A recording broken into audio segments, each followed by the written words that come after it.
Scam. আমি as a social media influencer আমার উচিত ছিল এই ভিডিওটা সবার সাথে শেয়ার করা। এরকম একটা স্ক্যাম আমার সাথে হয়ে যাওয়া, তো সেটাই আমি শেয়ার করছি আর তোমরাও চাইলে এটা শেয়ার করতে পারো। অ্যাকচুয়ালি কিছুদিন আগে আমি তোমাদের সাথে অলরেডি একটা আনবক্সিং ভিডিও শেয়ার করেছিলাম। আমি একটা জুতো নিয়েছিলাম, সেটার আমি স্ক্রিনে দিয়ে দিচ্ছি কোন জুতোটা। তো কিন্তু ওটা আমি যেই ব্র্যান্ডের অর্ডার করেছিলাম ওটা কিন্তু আমাকে সেই ব্র্যান্ড দেয়নি। সেম দেখতে সেম সব জিনিস কিন্তু আমাকে অন্য ব্র্যান্ড দিয়েছিল।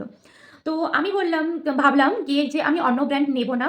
তো সেই কারণে আমি কি করলাম, ওটাকে রিপ্লেস করলাম। ওখানে কমেন্টে করলাম বা রিজন আমি এটা দিলাম যে আমাকে অন্য ব্র্যান্ডের প্রোডাক্ট দেওয়া হয়েছে, যে ব্র্যান্ডের আমি অর্ডার করেছি সেটা দেওয়া হয়নি। তো ওরা অ্যাকসেপ্ট করেছে। দেন ওটা আজকে হচ্ছে ৮ তারিখ, আজকে ওটা রিপ্লেসমেন্টের ডেট ছিল। ওকে, আই উইল শো ইউ রিপ্লেসে আমার কি এসছে, আর রিপ্লেসমেন্টে যেটা আমি পেয়েছি সেটা তোমাদেরকে আমি দেখাচ্ছি ভালো করে।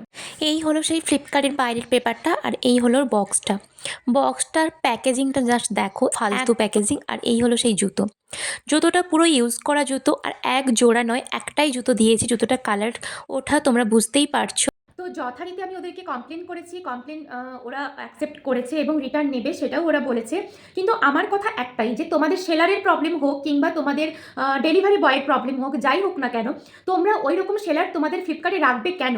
আমাদের মতো সাধারণ মানুষকে সেটা ভুক্তভোগী হতে হচ্ছে কেন রাখবে? মিন্ত্রা নাইকাতে তো হয় না এগুলো। প্রথমত হচ্ছে সে আমার 200 টাকার জিনিস হোক বা 2000 হোক বা 20,000 টাকা হোক, রিটার্ন তো আমি চাই। তোমরা যখন হচ্ছে 2 টাকা ছাড়বে না ভাই, আমরা কেন 2 টাকা ছাড়বো?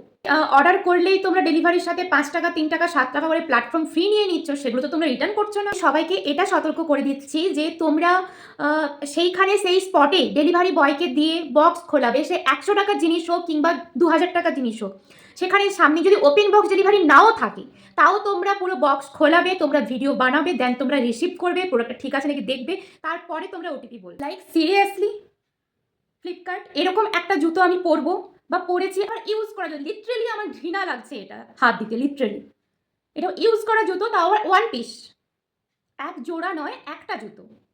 যতক্ষণ না ওটা রিটার্ন নিয়ে যাচ্ছে, ইভেন আমি আমার টাকাটা রিটার্ন পাচ্ছি, ততক্ষণ কিন্তু আমার শান্তি নেই।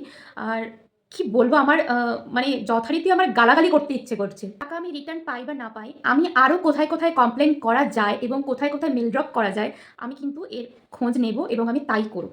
আরও কোথায় কোথায় হায়ার অথরিটি হোক বা যেখানে হোক, কোথায় কোথায় কমপ্লেন করা যায় আমি কিন্তু অবশ্যই করব। ফ্লিপকার্ট থেকে সাবধান থেকো।